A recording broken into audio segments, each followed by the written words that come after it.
Hello and welcome to Reporters, the programme that brings you some of our best reports from our correspondents around the world.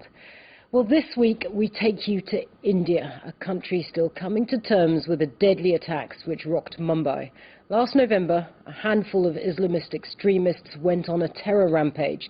It took Indian commandos 60 hours to end the violence. More than 160 people were killed.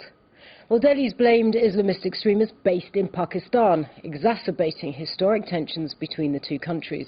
But the attacks have also fueled old rivalries at home between India's Hindus and Muslims. Muslims are a minority in India. They feel marginalized by the Hindu majority. The Mumbai attacks have deepened the religious divide, with fears that India faces not just international terrorism, but possibly one nurtured closer to home. François Katz, Hélène Frade and Alice Beaumont bring us this special report. Mumbai, a few days after the latest string of terrorist attacks, life is almost back to normal.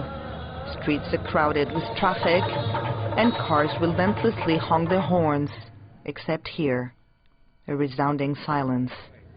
In front of the Taj Hotel, Hindus and Muslims reflect side by side on what has become their own September 11. It tears my heart, it's very difficult to say. Words cannot speak. Bombay is a very beautiful city and we are shy about this. The response is emotional and a question still hangs. Who's behind the attacks? Indians here want to stay united. Actually, there's nothing of Muslims and Hindus in India. I think so. They are very peace-loving. All these things are being done from outside to disturb the peace of India. Foreigners are blamed, but Indian participation is not excluded. It is very difficult to get such a huge blueprint of Taj with all corners to know. So definitely 100% with the help of some locals. For Indian authorities, Pakistan, as always, is the only culprit, along with its homegrown jihadists from Lashkar-e-Taiba. Local Indian help is reluctantly contemplated. In another neighborhood in Mumbai, Muslim leaders take to the street like they do every year to commemorate the destruction of the Babri Mosque by Hindu extremists and the massacre of 1,700 Muslims that followed. It was 16 years ago. This time around, they also denounced the recent terrorist attacks on Mumbai. Both forms of terrorism must be investigated. Terrorists destroyed the Babri Mosque, and it was terrorists too who attacked the Taj and the Oberoi hotels to hurt the country's peace and stability. Both forms of terrorism must be severely punished. Marchers even asked that Pakistan be declared a terrorist state, the written proof of their undying allegiance to India. We, by the grace of God, are Indians. India is our country. India is our motherland. And in line with our Prophet's commandments, we love our homeland. To try and understand what lies behind India's sectarian violence, we leave Mumbai and travel all the way to the north, to Uttar Pradesh, a poor and rural state home to the largest Muslim community in India and a suspected Islamic stronghold. In the district of Azamgarh, 5,000 men and women aged 5 to 20 study in the renowned Jamatul Falah religious school. Here they become steeped in the most rigorous form of Islam. I'm Muzaffar Hussain from Kashmir. I'm reading the knowledge in this institute since 5 years. In Arabic. My name is Abdel Hamid Hakim. I've been studying here since childhood. I live nearby. The young men tell us about their daily life and the many discriminations they say they have to endure. We are deprived of our rights. The rights of the Muslims have been usurped. Their social rights, their right to freedom. At every level, these rights have been confiscated. Muslims, their ulemas, their wise men are killed or thrown in jail as soon as they protest. A strong feeling of injustice, especially when it comes to disputed Kashmir, where many here come from. You want the independence for Kashmir? Yes, we want independence. Everybody wants independence. We don't want that mujahideen which are in the Kashmir. We want to we want to solve this discourse about, but only with peace. Their complaints remain cautious, but outspoken enough for some to doubt their loyalty to the state. Today, terrorism is everywhere to be found in India. But as soon as there is a terrorist attack, Muslims are blamed, even before an investigation is launched. As soon as something happens, there should be a probe first, a neutral and in-depth probe. Then and only then people can judge. Whether true or not, Azamgarh is often associated with terrorism, a new form of terror made in India. Last year only 13 men were arrested in the district, or were Muslims suspected of belonging to the Indian Mujahideen, a radical Islamic group that claimed more than 10 attacks in the span of a few months. A bad reputation for Azamgarh, eagerly fueled by ultra-nationalist Hindus. Azamgarh is the central place. Terrorists who are coming from outside countries, they are getting support from Indian Muslims. We never say that all the Muslims are terrorists, but each and every terrorist is Muslim. Hindu ultra-nationalists even claim that the Indian Mujahideen are an offspring of Simi, an Indian Islamic student movement that was banned after September 11. Simi has been banned, but the persons who were in Simi, now they are working with other names. And what do they do, these people, exactly? These people are totally involved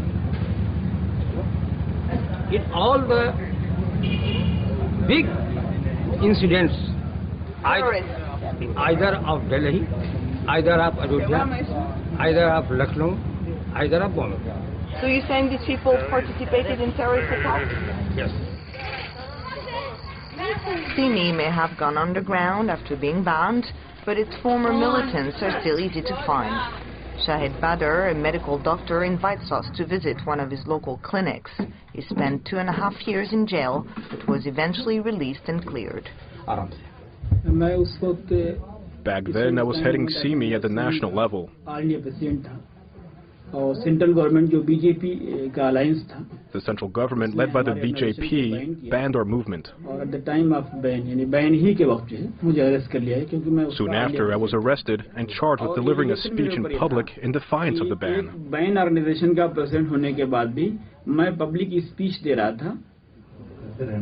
Shahid Badr is very much respected in his community. He's a good man. Whatever the time, like tonight, we're sure to find him. And he has medicines for every illness.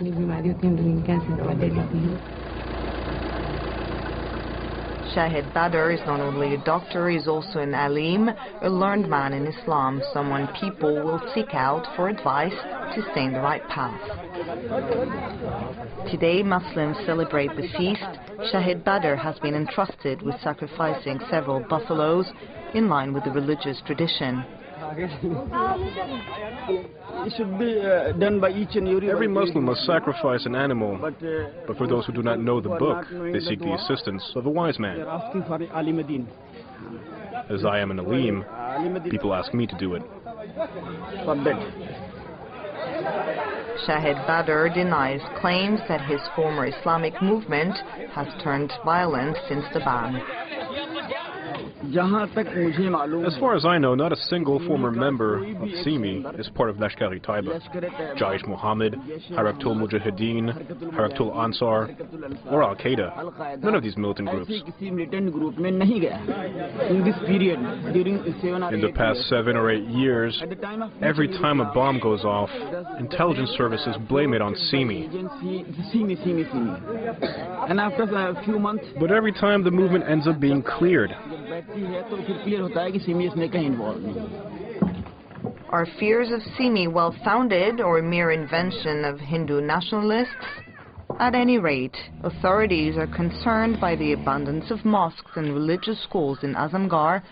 Foreign support is often suspected, particularly from neighboring Gulf countries. The mosque you see under construction, the madrasas, the publication of Quranic books translated from Arabic, it's all thanks to the Saudi government's cooperation. Saudi Arabia knows Islam, and those who have deep knowledge of Islam will naturally help disseminate it.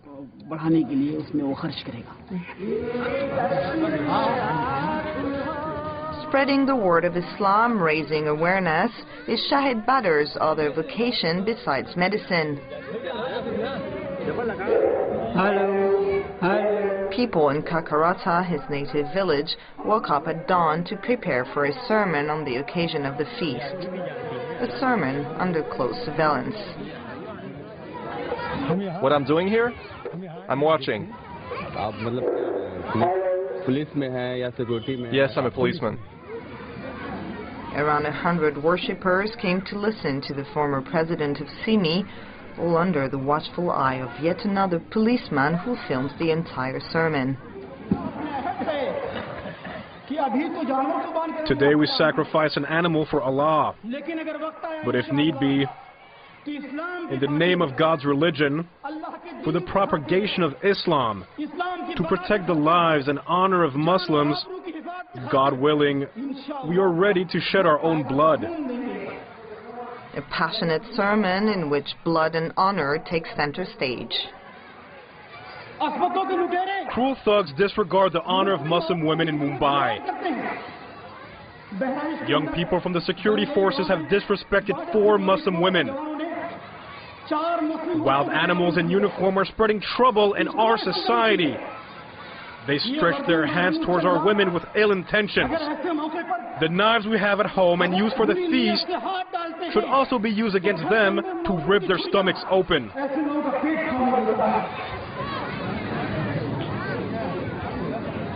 One by one, the villagers embrace their preacher. A call for revenge and justice all at once, Shahid Badr's sermon has found an attentive audience among the faithful. Many Muslims feel they are second-class citizens in India, a great democracy they are sometimes tempted to turn their backs to. And one of the reporters from that story joins me in the studio now, Hélène Frade. Hélène, as soon as the attacks in Mumbai happened, India immediately pointed the finger at Pakistan.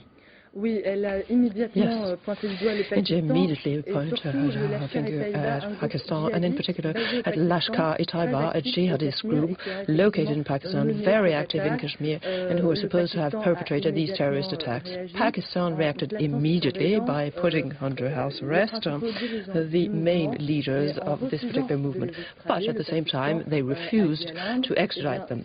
Pakistan told India that if it is true that they are actually responsible for the terrorist attacks in Mumbai, they will be tried at home in Pakistan. So what about the plight of the Muslim people who live in India? They say they feel very marginalized. They're in a minority in this society that is majority Hindu society. That is true. The Muslims we met during our reportage told us about this feeling of being marginalized, of being discriminated against in their daily lives. There was a report that was published in 2006 that showed that they lagged pretty much behind in accessing education, employment and healthcare. So there is a feeling of being discriminated against and suffering increasing injustice. We need to remind you that the Muslim community suffered pogroms in India, and this in '92 after the Babur Mosque was destroyed. Right after that there were huge demonstrations led by Hindu extremists and that claimed the lives of 1,700 people.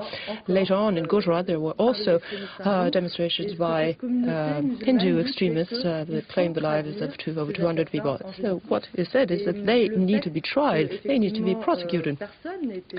Nobody was tried after these massacres, and this fuels a feeling of wrath and discrimination. And so how exactly do the Muslim population in India live? Is it very different? Do they live in poorer circumstances? Yes, they do. As I just said, the report published in 2006 shows that they are marginalized, economically speaking. Now, having said that, all of the Muslims don't necessarily live in very extreme poverty conditions. They are, in Bollywood, very wealthy Muslim people, so it's a complex situation. However, part of the population, part of the Muslim community remains marginalized and does not benefit from the Indian economic boom. So when you were there on this report, you very much felt the sense that there's a clash, obviously, in India that could lead to a homegrown form of terrorism. So we're looking at something within India, not just coming from Pakistan. Yes. As you say, and there's still another form of terrorism that is less talked about, which is Hindu terrorism. Last year, the so-called friendship train between India and Pakistan was attacked by terrorists, and immediately after that, the Muslims were pointed at as being responsible for that. But, in fact, those who were responsible for these attacks were Hindu extremists. So the tension between the two communities does exist and could be exacerbated if after the terrorist attacks there is a mixing up between Muslims and Hindu extremists. Very interesting story indeed. Rivalries within India and, of course, between India and Pakistan. Helen Farad, thank you very much indeed. That's it for this edition of Reporters. But do remember, you can join us next time for another special report.